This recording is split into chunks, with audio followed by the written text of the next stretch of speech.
నమస్కారమండి.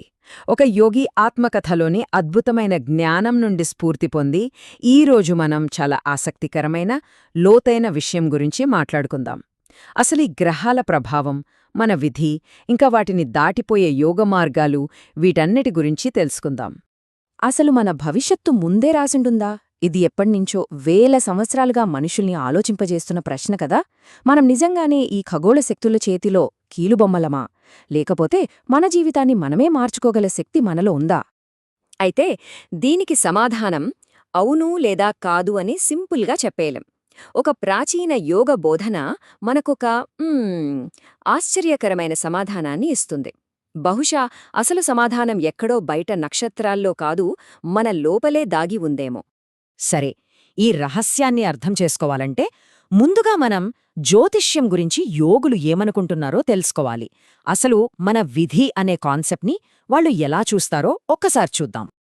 చూడండి, యోగశాస్త్రం ప్రకారం జ్యోతిష్యం అంటే భవిష్యత్తు చెప్పేది కాదు. అదొక సైన్స్. విశ్వంలో ఉండే సూక్ష్మశక్తులని, అంటే ఈ గ్రహాల నుంచి వచ్చే ఎలక్ట్రికల్ రేస్ లాంటి వాటిని స్టడీ చేసే ఒక ప్రాచీన శాస్త్రమన్నమాట. ఈ కనిపించని కిరణాలు మన శరీరంపై, మనస్సుపై ఎలా ప్రభావం చూపిస్తాయో ఇది వివరిస్తుంది. ఇక్కడే ఒక చాలా ముఖ్యమైన విషయం మనం అర్థం చేసుకోవాలి. అదేంటంటే విధికి, కర్మకి మధ్య ఉన్న తేడా. విధి అంటే ఏంటి? అదొక ఫిక్స్డ్ పాత్, దాన్ని మార్చలేం. కాని కర్మ అలా కాదు. మనం చేసిన పనుల ఫలితమే కర్మ.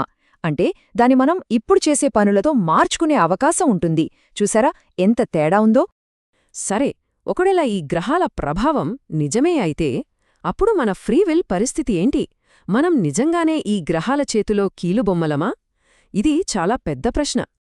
ఒక్కసారి ఆలోచించండి.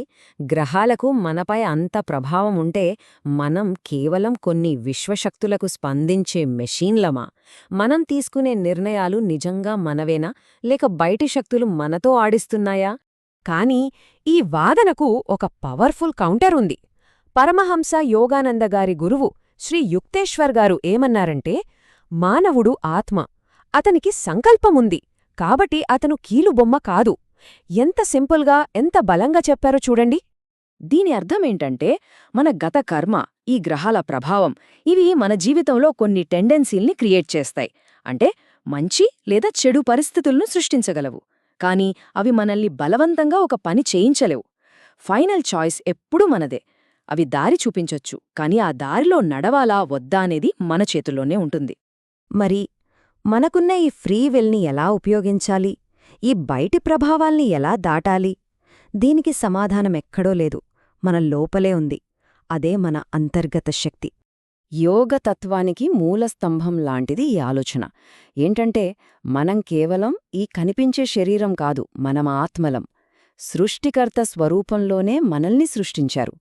ఆ దైవంతో మనకున్న కనెక్షనే మన అసలైన శక్తికి మూలం. లాజిక్ చాలా సింపుల్ అండి. సృష్టికర్త ఎప్పుడూ తన చేసిన సృష్టి కంటే పవర్ఫుల్గా ఉంటాడు కదా. మరి ఆ సృష్టికర్తలో ఒక భాగమైన మన ఆత్మకు ఈ సృష్టిలో ఉన్న దేనిపైనైనా అధికారం ఉంటుంది, గ్రహాల రేడియేషన్ లాంటి వాటితో సహా. మరి ఈ పవర్ని ఎలా వాడుకోవాలి? దానికి మన దగ్గరున్న టూల్స్ ఏంటంటే మన విల్ పవర్, మన జ్ఞానం. ఓకే, మరి మనలో ఉన్న ఈ అంతర్గత శక్తిని ఎలా యాక్టివేట్ చేసుకోవాలి? మన డెస్టినీనే మనమే ఎలా రాసుకోవాలి? దీనికి కొన్ని ప్రాక్టికల్ పద్ధతులున్నాయి. అవేంటో ఇప్పుడు చూద్దాం. మనపై పడే నెగటివ్ కర్మ, ఈ గ్రహాల ప్రభావాలను తగ్గించుకోవడానికి కొన్ని మార్గాలున్నాయి. మొదటిది మెడిటేషన్, కాన్సంట్రేషన్ ద్వారా మన విల్ పవర్ని పెంచుకోవడం. ఇప్పుడు దీన్నే మనం మెంటల్ టఫ్నెస్ అంటున్నాం. రెండవది ఒక సరైన గురువు నుంచి గైడెన్స్ తీసుకోవడం. అలాగే ప్రార్థన, భక్తి ద్వారా దైవంతో కనెక్ట్ అవ్వడం. చివరిగా రత్నాల లాంటివి కూడా సహాయపడతాయి. అవి యాంటనాల్లా పనిచేసి మనకొచ్చే కాస్మిక్ రేస్ని ఫిల్టర్ చేస్తాయట. అయితే మరి జాతకాల సంగతేంటి? వాటి అసలు అర్థమేంటి? ఈ కొటేషన్లోనే సమాధానం ఉంది. ఒక శిశువు ఎప్పుడు పుడతాడంటే అతని కర్మకు తగ్గట్టుగా గ్రహాల కిరణాలు ఒక పర్ఫెక్ట్ హార్మనీలో ఉన్నప్పుడు మాత్రమే. అంటే మన పుట్టుక యాక్సిడెంటల్ కాదు. మన జాతకమనేది మన ఫ్యూచర్కి శిక్ష కాదు. అది మన పాస్ట్ కర్మలకి ఒక మ్యాప్ అంతే. చూడండి, ఇది మనకు ఎంత పవరిస్తుందో. చేతిలో ఒక మ్యాప్ ఉన్నప్పుడు దానిలో అడ్డంకులు ఉన్నాయని చూసి ఆగిపోతామో లేదు కదా. వాటిని ఎలా దాటాలి లేదా చుట్టూ తిరిగి ఎలా వెళ్ళాలి అని కొత్త దారులు వెతుకుతాం. అలాగే సరైన రెస్పాన్స్తో ఆ మ్యాప్ చూపించే ఏ ఛాలెంజ్నైనా మనం అధిగమించవచ్చు. ఇప్పటిదాకా మనం కర్మని ఎలా మేనేజ్ చేయాలో చూసాం. ఇప్పుడు ఇంకో అడుగు ముందుకేసి దాన్ని పూర్తిగా ఎలా దాటిపోవాలి, అసలైన అంతిమ స్వేచ్ఛని ఎలా పొందాలో తెలుసుకుందాం. ఇది మాస్టరీలో మొదటి లెవెల్ అన్నమాట. ఇక్కడ తెలివైన వ్యక్తి ఏం చేస్తాడంటే తన విల్ పవర్ని ఒక షీల్డ్ లాగా వాడుకుని తన వైపు వచ్చే నెగటివ్ ప్లానెటరీ ఇన్ఫ్లుయెన్స్ని పక్కకి నెట్టేస్తాడు. వాటిని తనపై ప్రభావం చూపించకుండా దారి మళ్లిస్తాడు. కాని అసలైన మాస్టర్, నిజమైన యోగి అస్సలు ప్రభావితమే కాడు. వాళ్లకి అంతిమ లక్ష్యమది. ఎంత పెద్ద తుఫాను వచ్చినా ఆ తుఫాను మధ్యలో ప్రశాంతంగా ఏమాత్రం కదలకుండా నిలబడటం లాంటిది ఈ స్టేజ్. ఈ మొత్తం ఫిలాసఫీని ఒక్క వాక్యంలో చెప్పాలంటే, ఆత్మతో మీ ఏకత్వాన్ని మీరు ఎంత ఎక్కువగా గ్రహిస్తారో పదార్థం మిమ్మల్ని అంత తక్కువగా ఆధిపత్యం చేయగలదు. మనం మన నిజస్వరూపంతో అంటే ఆత్మతో ఒక్కటిగా ఉన్నామని రియలైజైన కొద్దీ ఈ బయటి ప్రపంచం మనపై తన పట్టుని కోల్పోతుంది.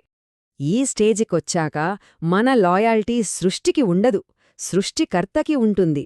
అంటే మనం ఈ శక్తులతో కాకుండా అన్ని శక్తులకు మూలమైన ఆ దైవంతో కలిసిపోతాం. అదే నిజమైన సంపూర్ణమైన స్వేచ్ఛ.